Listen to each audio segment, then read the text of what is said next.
more of who we are. Instead, you're programmed as soon as you start school. Your parents start the programming first based Yeah. on what they've got, and then you go to school, and then you get the programming, and so on and so forth, and then you go to the corporate world, and that's another set of programming.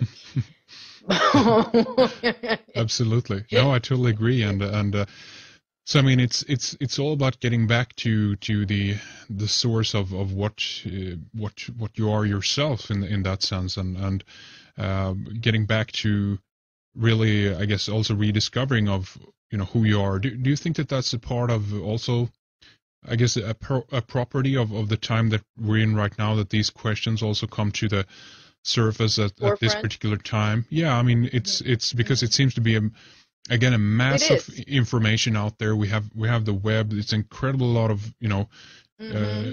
new research that is coming Right. towards to light, and it feels to me that all this is also actually helping along in this process, meaning that the more actually we're being kind of flooded by it, well, on one level we're also Right. kind of being tired by it, which means that we step back even more from it. What does all this really mean? And Right. yeah, you see what I mean? It's like Yeah. this is a Yeah. good opportunity, I guess, also in this particular time to be able to do something like this, to be able to really get the proper perspective on things, so to speak. Absolutely, and that's the reason why I said that change. When I mentioned Obama, I was saying that there's two doors, and that was one of the doors. It's that it's an opportunity for you to step up. It's an opportunity for you to begin to want to explore who you are. So this change, the whole idea of change right now that's being chanted, yes, there's a couple of doors, couple of ways you can go, and you can continue down the same path because it's going to look good and it's going to feel good, or you can decide that you want to really kind of move into ownership of yourself. And so I absolutely agree with that. Hmm. So, I Yes. hope that people really are encouraged to step up. And sometimes change can be very painful because the more Yes. you know is the more it changes the manner in which you probably operated yesterday, or the things that you would do. It completely changes that, and you end up having to be responsible for yourself. And a lot of people are not ready to take that kind of responsibility. That's why it's easier to have a savior, because there's somebody else that is going to fix things for you or to save you. But to take that kind of responsibility for oneself, a lot of people are afraid of it. Absolutely. And it feels to me a little bit similar to the idea that if we talk about the way the government are handling things right now, that they are in the position that I mentioned before of playing Messiah right now in that sense. Hmm.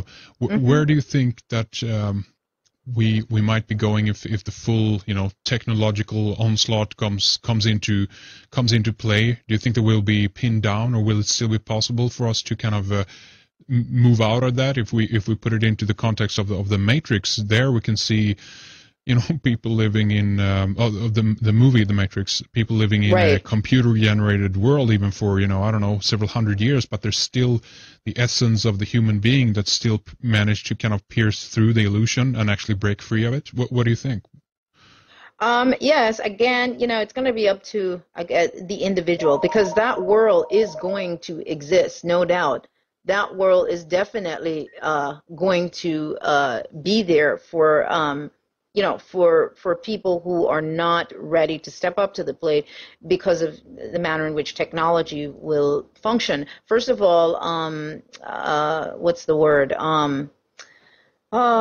Conveniences, Hmm. conveniences. Right. That's the way that they get us. And when you have robots that are, have been designed to babysit and to do those things, which they've been using them in Japan anyway for seniors. They've been experimenting with them, and you have, robots that are going to be, with skin, the texture anyway, the material used, very human-like. I mean, if we're looking at a potential, a world that is on its way. It's not science fiction anymore. It's on its way. Yes. So there are always going to be some who are going to see it as a convenience and go with that. And then there are those who will step up and move beyond that whole matrix concept.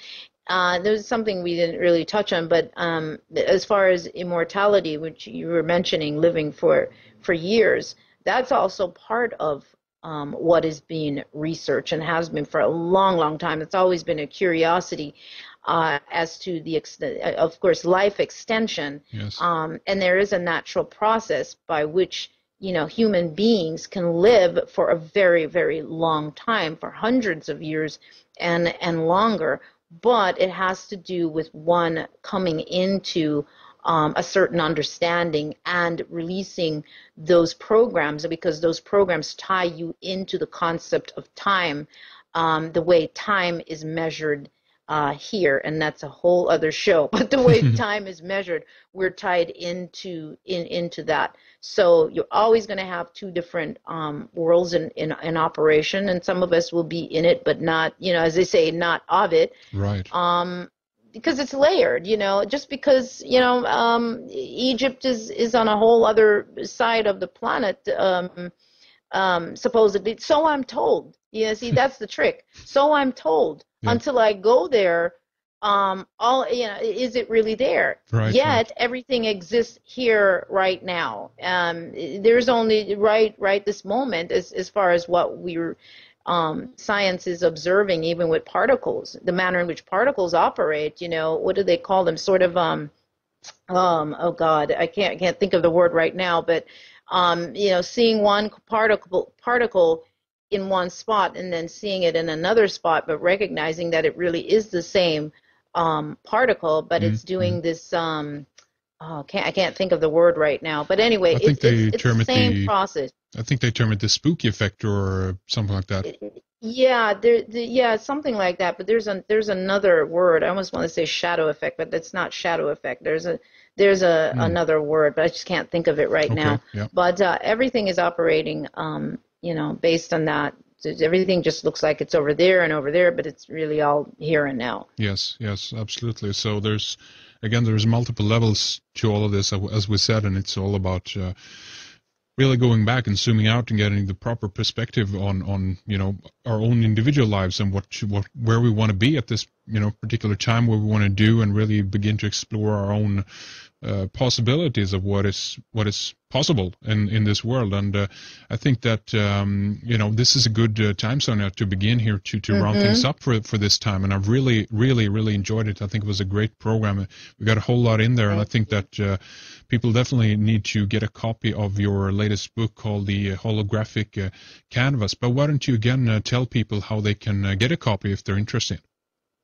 Yes, you can get a copy by going to www.spiritinform.com and to my radio show website. You can also get a copy there as well, www.sovereignmindradio.com, and I can be reached at either one of those. My email address is there, so I'd love to hear from you. And I don't know when the program will air, but anybody in the Los Angeles area on January 17th, I will be doing a lecture there. It's all day, and it's covering all of these things: ascension of the soul and immortality, and a whole list of topics. Okay, interesting. The 17th, the program will be up on the 15th, just 2 days from the time we're recording this, so people will hear that. Where can they get tickets for that, by the way? Well, it's in Los Angeles, and they can also go to the same website, www.spiritinform.com, and I'll be speaking at the Conspiracy Con Expo in the Bay Area June 6th and 7th. Okay, interesting. Yeah. I might be actually going there. We might see you there possibly. We'll see what happens there. We haven't decided yet, but hopefully we'll manage to get down there if everything is still in place, as it were, because a lot of stuff can happen now. They are talking about the inner crowd, as it were, are talking about challenges here and there for Obama. People are talking about a new scenario that came for George Bush and so forth. But hopefully things will not go in that direction, Right. at least. We'll see what happens there. But Yeah, lots going on. oh, definitely, definitely. But okay, thank you very much again, Sonia. The websites, of course, are sovereignmindradio.com and I should say spiritinform.com. So do take a look at that. Keep us posted in what's going on. We'd love to have you back, Sonia. There's so much more to cover and to talk about, and keep up the great work, okay? Thank you so much for having me on the show. It was a pleasure.